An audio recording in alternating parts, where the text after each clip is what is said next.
নমস্কার, মহুয়া বার্তা ইউটিউব চ্যানেলে মহাভারতের ধারাবাহিক পর্বে আপনাকে স্বাগত জানাই। আজকের পর্ব রাজা মান্ধাতার জন্ম বৃত্তান্ত। চ্যানেলে যারা নতুন তাদের অনুরোধ জানাবো চ্যানেলটি সাবস্ক্রাইব করে মহাভারতের ধারাবাহিক পর্বগুলি শ্রবণ করুন। আসুন আজকের পর্ব শুরু করি।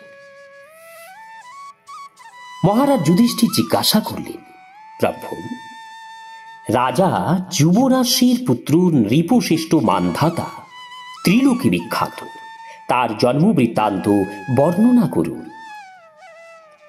মহর্ষি লোমশ বললেন, রাজা যুবরাশ্য ইক্ষ্বাকু বংশে জন্মেছিলেন। তিনি 1,000 অশ্বমেধ যজ্ঞ সম্পন্ন করে আরো বহু যজ্ঞ সম্পন্ন করে প্রভূত দক্ষিণা দান করেন। পরে মন্ত্রীর ওপর রাজ্যভার সমর্পণ করে মনোনিগ্রহ করে নিরন্তর বনেই বাস করতে থাকেন। একবার সন্তান লাভের আশায় রাজা যুবরাশ্য মহর্ষি ভৃগুর পুত্রের দ্বারা একটি যজ্ঞ করিয়েছিলেন। রাত্রিবেলা উপবাসে থাকা রাজার জল পিপাসা পেয়েছিল। তিনি আশ্রমের ভিতরে গিয়ে জল চান, কিন্তু সকলেই রাত্রি জাগরণের ক্লান্তিতে এত গভীর নিদ্রায় মগ্ন ছিলেন যে কেউই তার কথা শুনতে পাননি।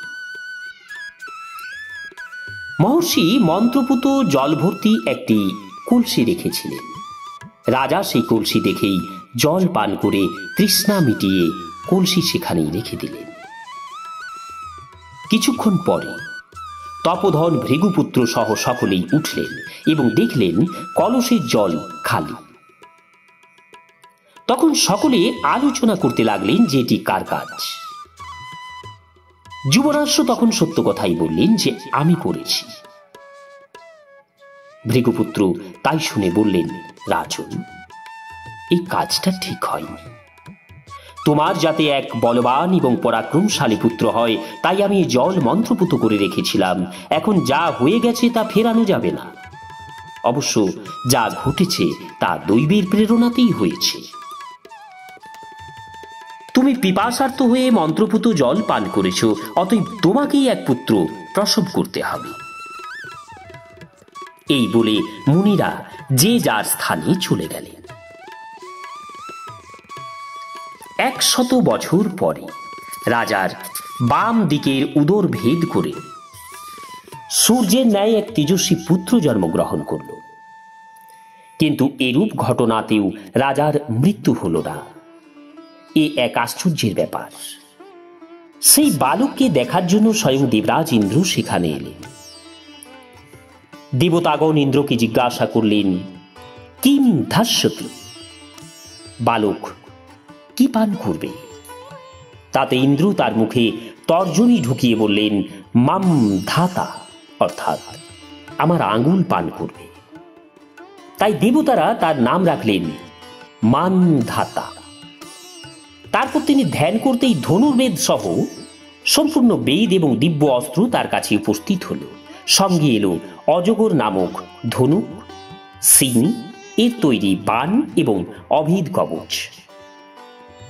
তারপর স্বয়ং ইন্দ্র তার রাজ্যাভিষেক করলেন। রাজা মান্ধাতা সূর্যের ন্যায় তেজস্বী ছিলেন। এই পরম পবিত্র কুরুক্ষেত্র হল তার যজ্ঞ করার স্থান। তুমি তার চরিত্র সম্বন্ধে জানতে চেয়েছিলে, আমি সেই মহত্বপূর্ণ বৃত্তান্ত জানালাম। রাজন, প্রথম প্রজাপতি এই ক্ষেত্রে 1000 বছরে সম্পূর্ণ হয়।